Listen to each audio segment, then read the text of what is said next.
Very good morning. You're watching Breakfast News on Rajya Sabha TV with me, Tina Jha. Let's start with the headlines this morning. India puts onus on Pakistan to normalize ties, approaches FBI and other agencies to help probe PATHANKOT terror attack.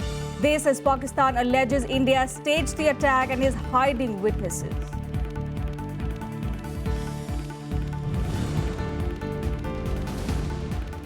Situation inside NIT campus in Srinagar remains tense as students seek shifting of campus out of Kashmir. Home Minister and HRD Minister speak to Jammu and Kashmir Chief Minister, says no threat to security of children.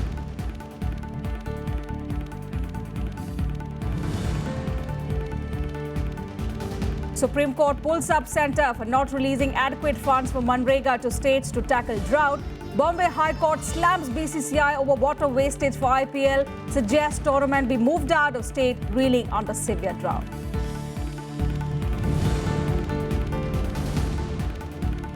UEFA headquarters raided as part of Panama Papers leak that pulled FIFA President Gianni Infantino into scandal. US calls for international tax reforms as France puts Panama back on tax haven blacklist.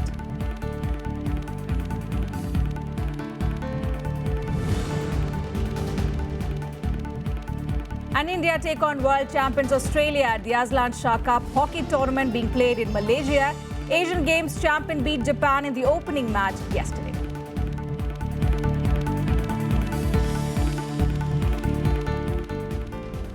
Well, amid reports that Pakistan's joint investigation team has submitted an adverse report against India to its Prime Minister, a first official reaction has come in from the team of investigators who visited the Pathankot air base last week. And that too is not appealing at all. Pakistan has accused India of not producing key witnesses before its probe panel. Most of these witnesses belong to the security forces and were not subject to questioning by the Pakistani probe team. India, on its part, has once again put the onus on Pakistan to normalize ties, saying terrorism has once again become the focal point of the relationship between both countries. In the wake of the Pathankot terror strike, terrorism and militancy have once again become the focal point of Indo-Pak ties. Foreign Secretary S. Jaishankar said this at an event in New Delhi on Wednesday, further adding that it will be hard for India to treat the relations as normal unless Pakistan addresses the issue effectively. Until we are able to address the issue effectively, obviously, it is hard for us to say that the relationship is normal, because this is what puts Pakistan in a different category than our other neighbors, because this is not an issue that comes up with other neighbors. So yes, terrorism remains very much the focus of the relationship, and Pathankot has made it so as well. The Foreign Secretary also maintained that given the challenge of the relationship with Pakistan, India certainly has fared well in keeping the focus firmly on the central issue of terrorism. He said it's important for both countries to work together in countering terrorism. However, Pakistan clearly seems to be averse to this idea. Just days after India allowed a joint investigation team from Pakistan to visit the Pathankot attack site and conduct its probe there, a move made for the first time and which drew severe criticism for the government, the neighbouring country has accused India of not producing witnesses belonging to security forces before its probe panel. Meanwhile, the Indian investigating agency, the NIA, has approached probe agencies of some foreign countries, including the US's Federal Bureau of Investigation, to help probe the Pathankot terror attack. India has also taken up at a very high level with China the issue of Beijing blocking its bid to have Jaish-e-Mohammed chief and Pathankot attack mastermind Masood Azhar as a designated terrorist by the United Nations. It's something we have taken up with the Chinese. We've taken it up at a fairly high level. And we will continue to pursue this with the Chinese. But this is an issue, it's an issue to be pursued with the Chinese in a UN context. Last week, China stopped the UN Sanctions Committee from designating Masood Azhar as a terrorist, saying his case did not meet requirements of the Security Council.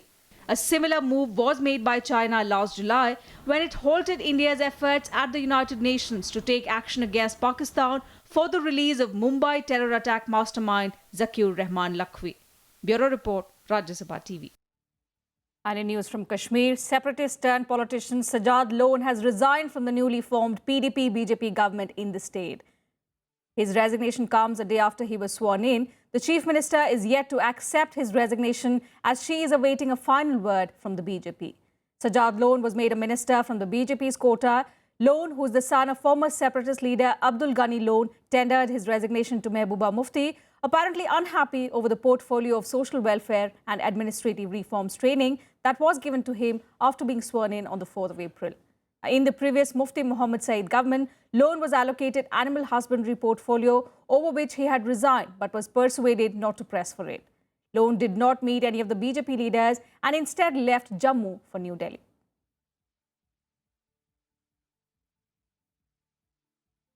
In some other news, the Bombay High Court today pulled up the BCCI and the cricket bodies of Maharashtra and Mumbai over wastage of water for IPL matches and suggested to move the tournament out of the state.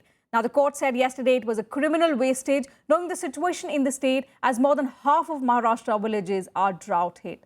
Meanwhile, the Supreme Court pulled up the centre for not releasing adequate funds to states for Manrega and asked it to provide immediate relief to the drought hit states. With the drought situation worsening in Maharashtra, the Bombay High Court pulled up the Maharashtra state cricket body over water wastage and suggested the BCCI to shift the venue of the Indian Premier League matches out of the state. The High Court was hearing a PIL which stated that about 6 million litres of water is being spent on maintaining pitches at the Wankhede Stadium and 2 other stadiums for the IPL. The court further slammed the MCA, saying it was a criminal wastage, knowing the situation of the state. The judges put forth a question to the BCCI and MCA, okay, where do you get this water from? And when the state is actually facing worse kind of drought, is it not wise that water should not be provided there and IPL venue should be shifted out of Maharashtra? When this question was put forward before MCA Council, the only answer which they could give was the water which they are using is tanker water. The Maharashtra Cricket Association has argued that it purchases water for its use and also that this water is not drinkable. It is a fact that the MCA is sensitive about this issue. The water needs to be saved, nobody can deny about it. Looking at the current situation, I can only make one statement that MCA and Wankhede doesn't use the water which has been supplied by the BMC or which is usable for drinking purpose. Maharashtra is reeling under severe water shortage this summer owing to deficient monsoon last year. 21 districts in the state are drought affected. The state government recently declared 11,962 villages in Vidarbha as drought affected, meaning that more than half of the villages in the state are drought hit. Last year, more than 3,000 farmers in Maharashtra took their lives, the highest in the last 14 years. बोले तो 3 साल से पानी नहीं, खेती में कुछ आया नहीं और आगे क्या करने का, कैसे जीने का, इसी टेंशन की वजह से वो विचार करते थे बार बार, उसका वही सोच उनके दिमाग में रहती थी, उसी टेंशन में उन्होंने सुसाइड कर लिया. The Supreme Court also pulled up the centre for not giving Manrega funds in the drought-hit areas. Expressing concern over the situation in 9 drought-hit states, the Apex Court rapped the government for turning a blind eye to the situation and asked it to provide relief now and not after 1 year. They have asked the union government to file an affidavit by tomorrow morning saying how they propose to implement Manrega, how much funds are they going to release, how are they going to clear pending liabilities, which are 12,500 crore rupees, and how they are going to provide adequate funds for the next 3 months. Meanwhile, in view of severe water shortage in Mumbai's adjoining Thane, the district administration has set up a round-the-clock control room and launched a toll-free number to receive complaints against misuse or commercialization of water. Bureau Report, Rajya Sabha TV. And on to the latest from the Panama paper leaks. The Reserve Bank of India, which is part of the multi-agency probe team set up by the government to probe the Panama paper leaks, has cautioned against jumping to any conclusion without the entire truth being revealed. RBI Deputy Governor S.S. Mundra said yesterday that the probe team needs to look into the evidence to find out what is legitimate and what's not. RBI Governor Raghuram Rajan had also said on Tuesday that the team will first look into the legitimacy of such holdings of Indians named in the leaked Panama list. He had said that it's important to note that there are legitimate reasons to have accounts outside, and the liberalized remittance scheme allows one to take money outside. Now, apart from officials from the RBI, the investigating team comprises of experts from the CBDT and FIU, which is the Financial Intelligence Unit of India. The Panama Papers have disclosed a list of nearly 500 Indians, including celebrities and industrialists, who have allegedly stashed money in offshore entities in Panama, considered to be a tax haven. Now, opposition parties, meanwhile, have asked the government to submit the leaked documents in Supreme Court or form a parliamentary committee to probe the case. Bharat सरकार ईमानदारी से Panama leak कांड की जांच कराए, joint parliamentary committee बनाए, MPs का एक दल जांच करे इस बात की, और सीबीआई या जो इनके पास अदर सोर्सेज हैं उनकी जांच अलग चले, पार्लियामेंट्री जांच अलग चले। मैं ये कहना चाहता हूं, जो देश के अरबों खरबों रुपए को जिन्होंने टैक्स हेवन के रूप में जाके वहां पे लगाया है, बिना भारत सरकार को लगाया है, वो चाहे जो भी हो, उनके खिलाफ कार्रवाई होनी चाहिए। And even as the fallout of the Panama Papers leak continues worldwide, US President Barack Obama has called for international tax reforms. Meanwhile, France has once again blacklisted Panama as an uncooperative tax haven. The Panama revelations are prompting public backlash. Official investigations, it has so far claimed at least one high-profile resignation, that of Iceland's Prime Minister. We've had another reminder in this big dump of data coming out of Panama that tax avoidance is a big global problem. It's not that they're breaking the laws, it's that the laws are so poorly designed that they allow people, if they've got enough lawyers and enough accountants, to wiggle out of responsibilities that ordinary citizens are having to abide by. US President Barack Obama has called for international tax reforms in the wake of the Panama Papers leak. Obama's remark comes at a time when the leak has created uproar around the world. US Justice Department is examining the leaked documents, while several other countries too are investigating possible financial wrongdoing by the rich and the powerful. The row claimed its first victim on Tuesday, Iceland's Prime Minister Sigmundur David Gunnlaugsson, who resigned amidst a row over his family's offshore investments. Iceland's government has now named Fisheries Minister Sigurdur Ingi Johannsson as its new Prime Minister and called for early elections. On Wednesday, France put Panama back on the tax haven blacklist.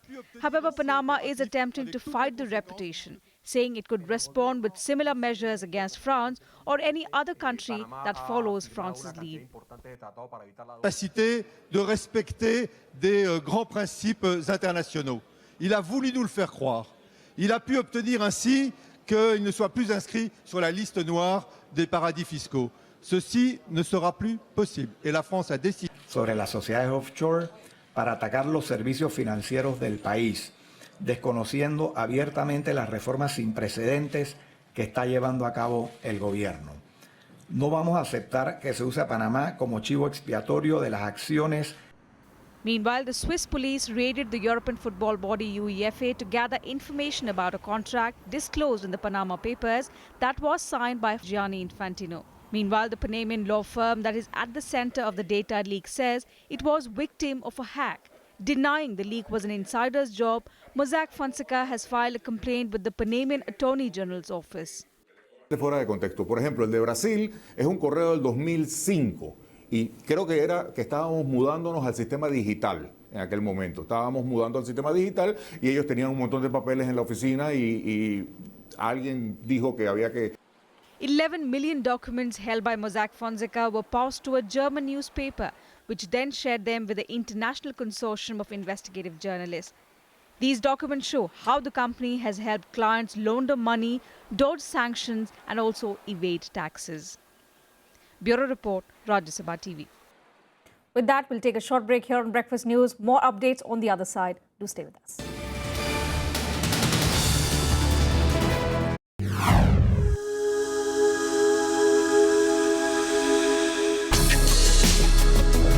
Tales that inspire. Stories of social change. a salute to diversity, promoting public discourse, events that motivate, inspiring the innovative spirit. Watch Rajya Sabha television documentaries on Rajya Sabha television.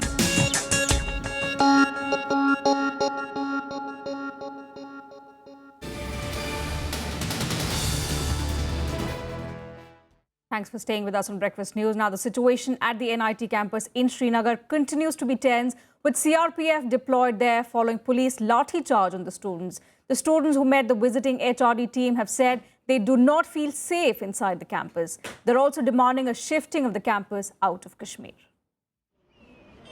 Tension continues to prevail on the NIT campus in Srinagar, with outstation students making a slew of demands to the three-member HRD team that was rushed from Delhi to resolve the crisis there.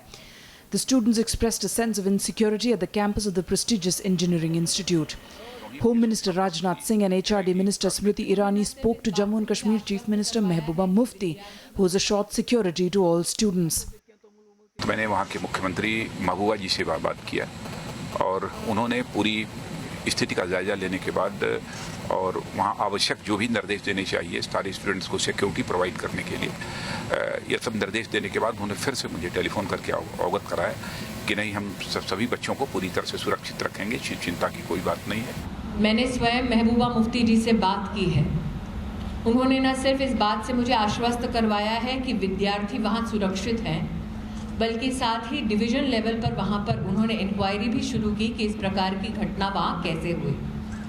In Jammu, parents of the students have expressed apprehension over the safety of their wards. They're now demanding the shifting of the institute out of Kashmir. We are very concerned about our children who are studying in the NIT centers. They are not being allowed to interaction with their media persons to express their grievances. They are being harassed by the administration, J&K police. रात को हम पूरी रात नहीं सोए हैं। वो बोल रहे हैं हमारी पिटाई कर रहे हैं, वो कर रहे हैं, धमकियां मार रहे हैं, वो कर रहे हैं, आगे पीछे से पथराव चलता है। वो बोल रहे हैं आपको 6 महीने 3 साल तक हम सर्टिफिकेट नहीं देंगे, नहीं हम आपको पढ़ाएंगे। जे बातें करेंगे। वहाँ माहौल ठीक होना चाहिए, बच्चों को सेफ्टी होनी चाहिए। They are being intimidated by the outside and inside, and we want that our wards should be safe and sound there. They should be provided adequate security, and administration of that NIT should be shifted from that place to another NIT so that our children could feel certain relief and side there. हमने लगभग 500 छात्रों के साथ वार्तालाप की है। हमने कहा है कि जो छात्र विचलित है वो हमें बतलाएं ताकि हम उन्हें सहयोग दे सकें।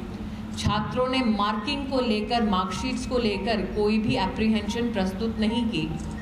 1-2 छात्रों ने कहा कि वो घर जाना चाहते हैं, उनके घर जाने की व्यवस्था भी मंत्रालय की ओर से हम कर रहे हैं।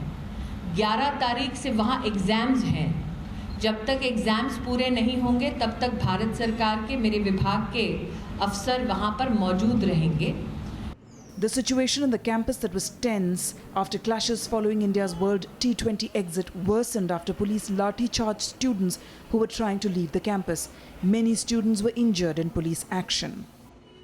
जिन पुलिस ऑफिशियल्स ने या जिसने भी अपनी जिम्मेदारी से ज़्यादा करने की कोशिश की और हाई हैंडेडनेस की है, उसके लिए मैंने अभी डीजी को डायरेक्ट किया है, आईजी को भी कहा है कि उसकी इंक्वायरी हो और जो भी एप्रोप्रिएट एक्शन है इस मामले में होना चाहिए। There have been reports of alleged excesses. We have taken note of them. There have been some clips also going on the Facebook and the social media. We have taken a note of that. I spoke to the Divisional Commissioner. I spoke to the Director General Police, Mr. K. Rajendra. I spoke to the IGP and the SSP Srinagar, Mr. Amit Kumar, has been posted there. He is personally supervising the whole issue. So there should be no apprehensions. I reassure the parents. There has to be no apprehensions. Meanwhile, Youth Congress leaders protested in Jammu with the situation at the NIT campus. The Congress alleged that the NDA government has different yardsticks on the issue of nationalism. It also questioned Prime Minister's silence over police action on NIT students. Former Chief Minister of the state, Omar Abdullah, tweeted saying that the centre should allow the state government to handle the issue on the campus and the need of the hour is tactful handling. The Press Council of India has expressed concern over restrictions imposed on the media by the authorities of the National Institute of Technology and sought to know the reasons behind the move. Meanwhile, several organizations including the JKNPP, the JPPF and Shri Ram Sena have called for a Jammu Bandh today to protest alleged police action on outstation students. Bureau Report, Rajya Sabha TV. And the Delhi High Court has asked Himachal Pradesh Chief Minister Veerbhadra Singh to join the CBI probe in a disproportionate assets case along with several others. The court has, however, directed the CBI not to arrest him. The court's order came after Singh assured the court he was willing to join investigation and cooperate with the agency.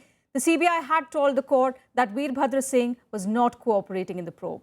The court's order came while disposing of CBI's plea seeking vacation of Himachal Pradesh High Court's interim order. The High Court order restrained the agency from arresting, interrogating or filing a charge sheet against Singh in the case. Veerbhadra Singh has also said that it's a witch hunt against him and that he has done nothing wrong. CBI के सामने इसी मामले को लेकर 2.5 घंटे मैंने depots किया हुआ है जिसकी ऑडियो विजुअल फिल्म बनी है अभी भी तैयार है Kerala Chief Minister Oomen Chandy has hit out at the CPIM for expressing reservations over total prohibition of liquor in the state. The Chief Minister also targeted the left for advocating liquor abstinence. Speaking at a UDF convention, the Kerala Chief Minister alleged that the left intends to do away with the Congress-led UDF government's liquor policy. Chandy was reacting to the statement of CPIM Politburo member P. Vijayan that total prohibition was not practical and if the LDF comes to power, it would encourage abstinence. Vijayan had said the LDF would hold a campaign in the state with anti-liquor outfits on the ill effects of liquor and that CPIM was not a party that encourages liquor. CPIM State Secretary K. Balakrishnan had also said they were against total prohibition. The cremation of Kamla Advani, wife of BJP veteran L.K. Advani, would be held today at Nigam Bodh Ghat at 4 p.m.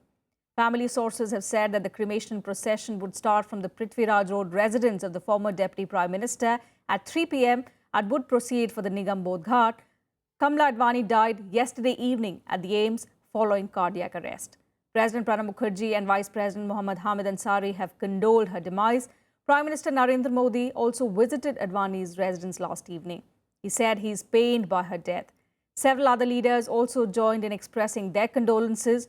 Lok Sabha Speaker Sumitra Mahajan, Congress President Sonia Gandhi, former Prime Minister Dr. Manmohan Singh and Chief Ministers of several other states also sent in their messages expressing sadness over her demise. हम सभी कार्यकर्ता इस बात से परिचित हैं कि जब भी अडवाणी जी से मिलने के लिए हम लोग आए हैं बराबर कमला जी ने हम लोगों का कुशल क्षेम पूछा है और बराबर ये पूछा है क्या खाना है क्या पीना है। इस प्रकार का देश भर के कार्यकर्ताओं को उनका स्नेह प्राप्त हुआ है लेकिन उनके निधन से हम सबको तकलीफ हुई है और मैं समझता हूँ कि इस समय अडवाणी जी के लिए कमला जी के संबल की अधिक जरूरत थी। उनके निधन से एक बहुत बड़ा नुकसान जो है न केवल उनकी पार्टी को हुआ है बल्कि मुझे लगता है कि जो राजनेताओं का एक पूरा जो एक कुनबा है उसमें एक महत्वपूर्ण जो है एक कड़ी उससे चली गई। And time now for some international updates in this quick world wrap. One of the men who carried out the Brussels bomb attacks reportedly worked as a cleaner at the European Parliament in 2009 and 2010. Najim Lachroy was named as one of the two bombers who targeted the Zaventem airport. The EU Parliament, however, said that the cleaning firm had provided proof that the person hired had no criminal record at that time. French MPs have passed a law that makes it illegal to pay for sex, imposing fines on clients buying sexual acts. Those convicted would also have to attend classes to learn about the conditions faced by prostitutes. It has taken more than 2 years to pass the controversial legislation because of differences between the two houses of parliament over the issue.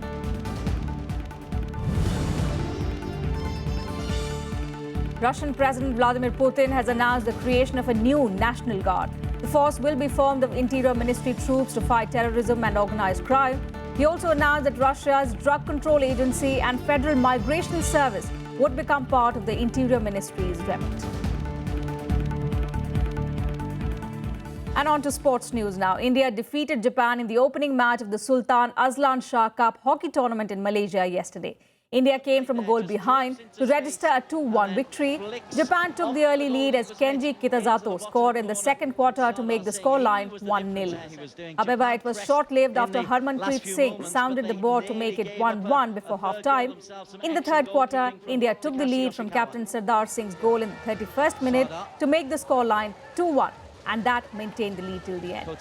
India will play world champions Australia in their next fixture tie. You wonder if Japan will regret missing that penalty corner. You suspect they're going to have to. And some other sports updates in the Sports Beat.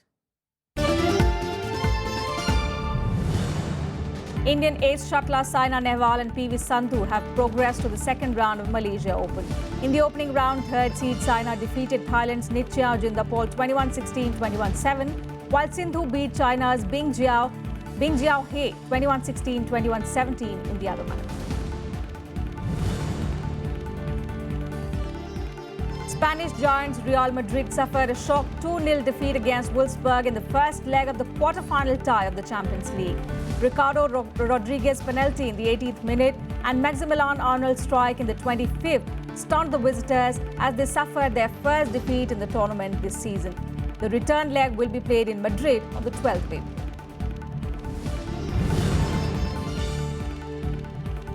In another quarter-final tie, PSG drew with Manchester City 2-2.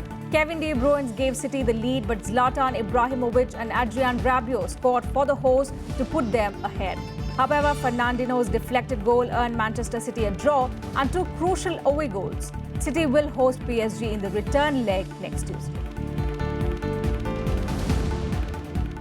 And that's all we have time for in this edition of Breakfast News. Thanks for your time.